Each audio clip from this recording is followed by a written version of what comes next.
Hello everyone and welcome to another video. Now while on another one of my second-hand shopping adventures, I came across this Radeon W6400, a professional low-profile card from AMD. It's in fantastic condition, but according to the seller it doesn't work as it should, and for that reason I got this one for just £70.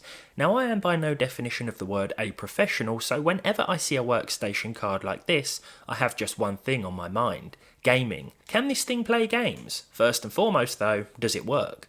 Apparently this one was prone to cutting out after driver installation, and with that in mind I found the appropriate software from the AMD site, installed it and waited for the inevitable. This never came, meaning the card up until this point was fine. I really like the low profile design of this thing. If you buy it new you get a half height bracket and a full height bracket, but as you might have guessed, the name W6400 means that it shares an awful lot with the regular RX 6400. We get a Navi 24 GPU, 768 cores, 12 RT cores and 4 gigs of GDDR6. It has the same 64-bit bus width and PCIe 4.0 X4 interface too. The TDP is slightly lower at 50 watts instead of 53, and we get 2 display ports here instead of 1 display port and 1 HDMI.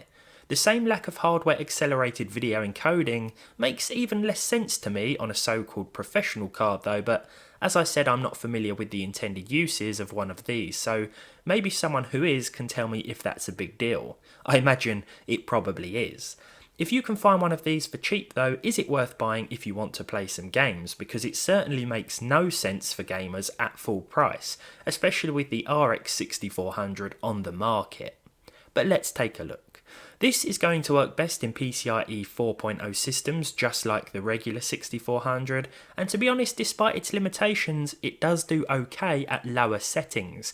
As I said, don't buy one at full price for gaming, get the regular 6400 instead, or consider other used options. I'll have a couple of comparisons later actually to see if there is any difference between this and the regular 6400. First up I tested Battlefield 2042 at low settings. These were best for at least 60 FPS on average, though there were a couple of dips here and there. The 4 gigs of VRAM is quickly used up even at these settings.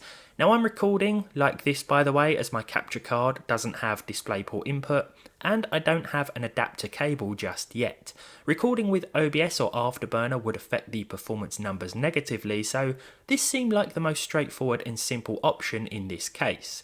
We're averaging over 70 FPS in Battlefield here, which is more than playable in my opinion, and the game still looks good. I think Battlefield 2042 has definitely seen some positive changes since launch, and now that it's on Game Pass I can definitely justify its place on my SSD. With the help of FSR, Cyberpunk 2077 was also playable at over 60 FPS. In fact, the frame rate sometimes shot up to over 100. This wasn't a common occurrence, but I feel it was worth mentioning.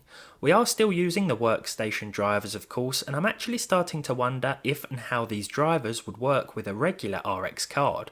Would performance be better or worse? This is something I'm going to have to investigate. Back to this one, and for the price paid the experience is solid enough. We're using just over 3.5 gigs of VRAM, but 4 gigs on a GPU in 2023 isn't unusable by any means, with other cards like the 1650 Super being a prime example that cards with less memory are still capable if the other specs are up to scratch. It isn't uncommon to see over 80 degrees with this card, understandable due to the small heatsink and fan. That said, the little fan barely makes a noise at idle and is still very quiet under load. It doesn't switch off under low load completely, but it doesn't really need to. In Fortnite here, the frame rate was once again pretty good, this time with the medium settings, epic view distance and 100% 3D resolution scaling. This performed better than I thought actually. Red Dead Redemption 2 averaged 60 FPS with the console equivalent settings, which was a very nice surprise as the game looks great and plays very well indeed. This is a 50 watt card, but it wasn't often that I saw it hit that number. It's certainly a decent choice for those concerned with power consumption, but then again, so is the regular 6400 if you have a modern system and no power connectors to spare.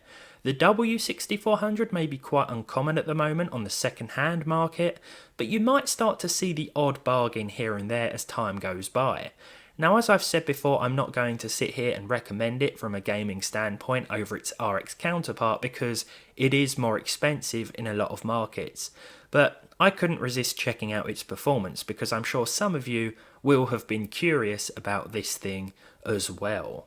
Finally, we have Spider-Man Remastered, and with the help from our friend FSR once again, we were able to get 60 FPS, or very near to it on average, at 1080p.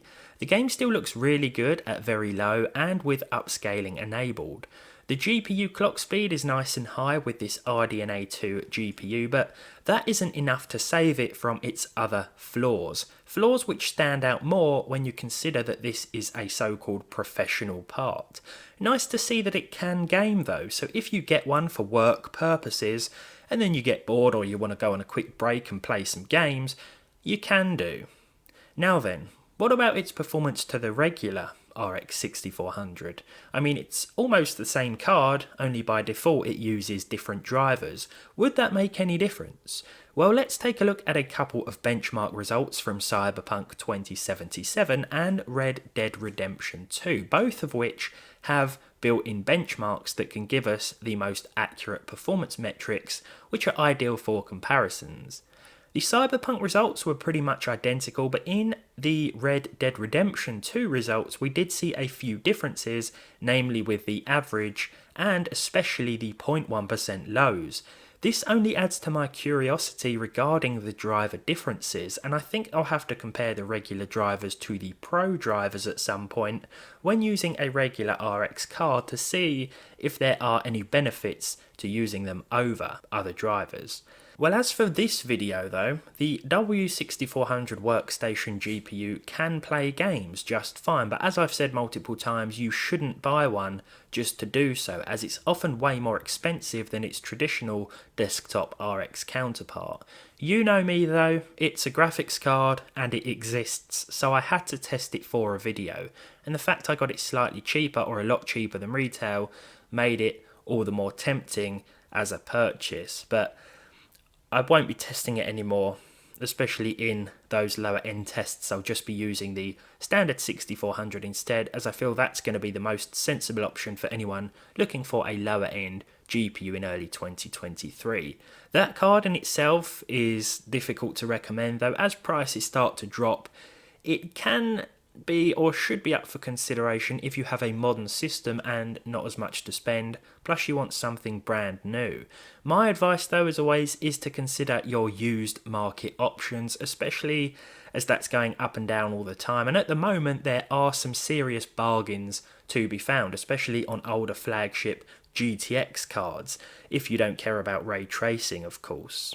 That's all for this one though. If you enjoyed this one, leave a like down below, leave a dislike if you didn't, subscribe to the channel if you haven't done so already, and hopefully I'll see all of you in the next one.